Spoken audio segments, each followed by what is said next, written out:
Batman is an iconic superhero and one of the most popular superheroes in the world, with probably the most films featuring him than any other superhero has. And because of this, he has been in so many different stories in media that in some of these stories, he has died. And this is a list of the 5 best deaths of Batman. Number 5. Injustice 2: Damian's Ending. In the video game Injustice 2, if you play on the arcade as Damian Wayne, then in the ending of Damian Wayne's story, we see that Batman sacrifices his own life to save his son. Bruce Wayne was my father, and it's no secret I hated him. But despite all that, he sacrificed himself to save me. We don't see how he died, but it's made clear that Brainiac was attacking Damian Wayne, and Batman jumped between the two to take the deadly blow in order to save his son. This death actually shows the lighter side of Batman. Even though his son is a serial killer who is remorseless,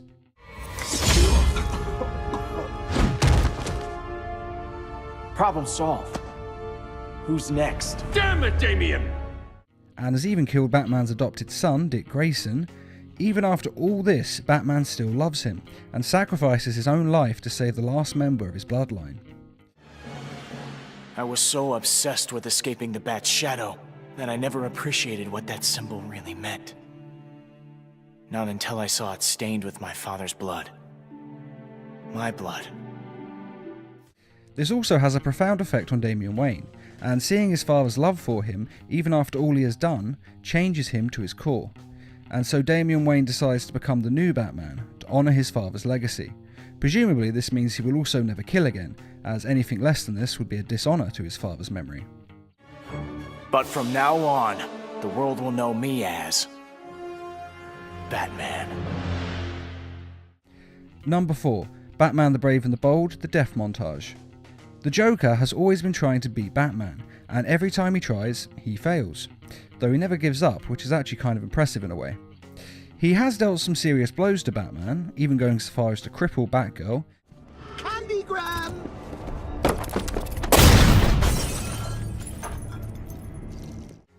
and kill the Jason Todd Robin. Jason. But he has never truly beaten Batman. That is, until he gained the powers of a god, and even Batman struggles against that kind of power. This was a classic story in the comics that was retold in Batman the Brave and the Bold. In that show we see Batmite, who is a being from the 5th dimension who worships Batman and is his biggest fan. The whole reason I've come back is I want to see the ultimate face-off! Your obsession with me is flattering, Batmite, but it's not healthy. And because he's from the 5th dimension, he has godlike power. And he decides to give Batman his powers. Unfortunately, when he fires his powers at Batman, the Joker is hit instead and gains his godlike abilities. Joker then beats Batman by killing him. Nice try, Joker. Then killing him again. Power! Then again, and again. He dies a lot in this episode. This is because the Joker kills him and then brings him back to life and kills him again and again, because he has godlike power. But this is only going to count as one death because, well, it'd be a bit silly to count every individual one. But don't worry, Batman is ultimately able to beat the Joker by tricking him into thinking that he must go inside Batman's mind to send Batman insane.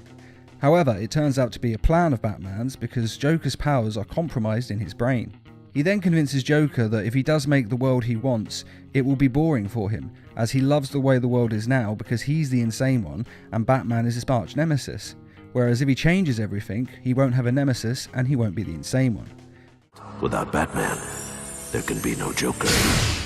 And so Joker agrees to give up his powers if Batman will let him out of his mind, and everything goes back to normal, relatively speaking. Batmite, can you undo the mess Joker made? Sure, Batman. No sweat. This ending isn't that surprising. After all, Batman always wins. No matter what the odds are, he will always be victorious, as was shown by the Injustice video games and this story. Number 3. Red Sun Motion Comic. Now, the Red Sun motion comic was an alternate universe in which Superman's space pod lands in Russia instead of America, and so he is raised by the values of Russia and the glories of communism. Superman, pride of the Soviet state, symbol of our military might. This leads to Superman becoming Russia's president, and essentially he then becomes a dictator of Russia. Time passed and my grip grew tighter. Barely a decision was made across the length and breadth of the Soviet Union without my permission. And the whole world is scared of him and doesn't want him in charge, as they're afraid of him and his totalitarian rule. My apologies for interrupting a perfect evening of totalitarian oppression, but I've got a message here for anyone who values breathing. And so Batman aims to take him down and end his oppression of the people. He captures Wonder Woman and then uses her as bait to lure in Superman. And when Superman arrives, Batman then activates a series of lamps that give off red sun radiation, negating Superman's powers and enabling them to fight on equal terms. Well, not really equal, after all this is Batman we're talking about, so he's obviously more skilled. And though it may seem that Batman is going to win, it doesn't quite go his way. As I said, Wonder Woman is also there. She's tied up by her lasso of truth. And in this universe, she is deeply in love with Superman, kind of like in the Injustice games, but in the Red Sun universe, Superman uses this love to manipulate her more, and in this instance, he has her break her lasso of truth. And since the lasso of truth is connected to her by magic, when she snaps it, she snaps a part of herself and deeply damages her mind. But once she is free, she destroys the Red Sun radiation lamps, and Superman's powers return.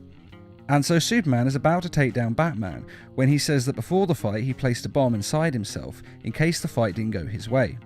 And he then detonates the bomb, killing himself and making him a martyr to the cause of taking down Superman. If you haven't seen this motion comic, then you definitely should. It's on YouTube and I'll put a link in this video's description because it is an absolute classic and so much better than that Zack Snyder Batman vs Superman rubbish. Number 2. Batman the Brave and the Bold, Batman retires. We have another Batman the Brave and the Bold death in a story of Batman's future that's narrated by Alfred, in which we see Batman's ultimate fate in that universe. Batman defeats his arch-nemesis, the Joker, and decides to retire as a crime fighter, passing the Batman mantle to Dick Grayson. And so the mantle of Batman was passed, and justice endured. Batman endured. He then settles down with his longtime love interest, Selina Kyle, who is of course Catwoman. After all, even crime fighters need love. The two marry and they have a son together that they name Damian Wayne, though this Damian Wayne is a lot different to the one we're used to seeing in the New 52 movies. Namely, he's not nearly that aggressive, and though his parents teach him the skills of being a crime fighter, he doesn't really take to being a superhero. And it looks like he may grow up not to be a superhero at all, as it's not what he wants to do. I don't know if I can live up to the Batman legacy, Dick. I don't know if I want to. If I mess up, people get hurt. That is until fate intervenes, along with the Joker's alleged son. One day, when the Wayne family are at the Batman Museum in Gotham, it is attacked by a man claiming to be the Joker's son. After all, I am the Joker's son. During this attack, both Bruce and Selina Wayne are killed, and Damian loses his parents. No! This tragedy changes Damian, just as Bruce Wayne was changed by watching his parents die in front of him.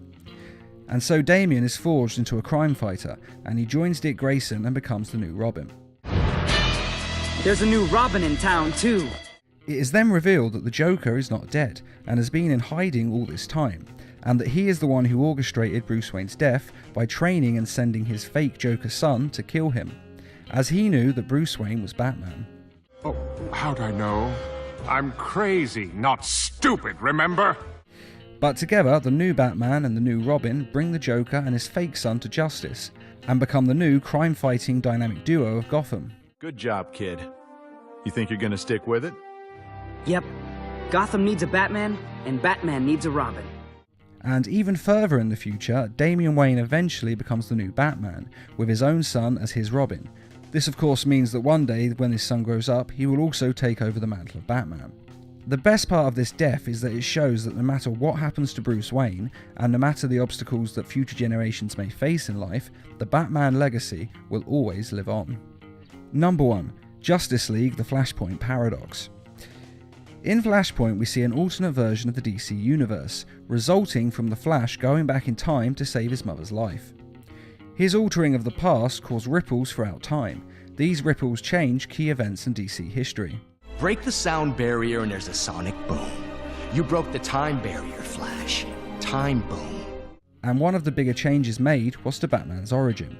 Now, we all know his origin of watching his parents die in a mugging, and this causing him to grow up to be Batman. But in this universe, his parents don't die in the mugging. Instead, the young child Bruce Wayne is the one who is killed by Joe Chill. Bruce is dead. I watched him die. My God, he's the one who died that night in the alley. Who is then beaten to death by Bruce Wayne's father, Thomas Wayne.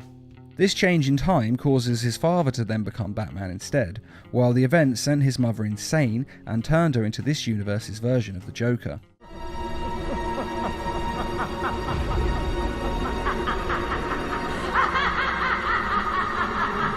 This whole concept is absolutely brilliant, and this is actually one of the better Flashpoint tie-in comics. And it's amazing to see that the movie actually went this dark, and it is a brutal end for Bruce Wayne. And if you don't think this death counts as a Batman death because technically it was Bruce Wayne who died before he was Batman, then bear in mind that his father's version of Batman, who has awesome glowing red eyes by the way, also dies in this movie. I may not be a very good doctor, but even I know a dead man when I see one. So no matter how you look at it, Batman dies in the Flashpoint Paradox. And that is the 5 best deaths of Batman. Do you agree with this list, or is there another death that you think should have been mentioned? And which of these deaths is your favourite? Be sure to let us know in the comments, and I'd just like to say a quick thank you to those of you who made this video possible by donating to the Needle Mouse Productions page on Patreon. Patreon is enabling us to bring you more videos each week and to raise funds for adapting comic book stories into short animated films. If you wish to donate or just want to learn more, a link is in this video's description. And as always, thanks for watching and feel free to subscribe, share, like and comment.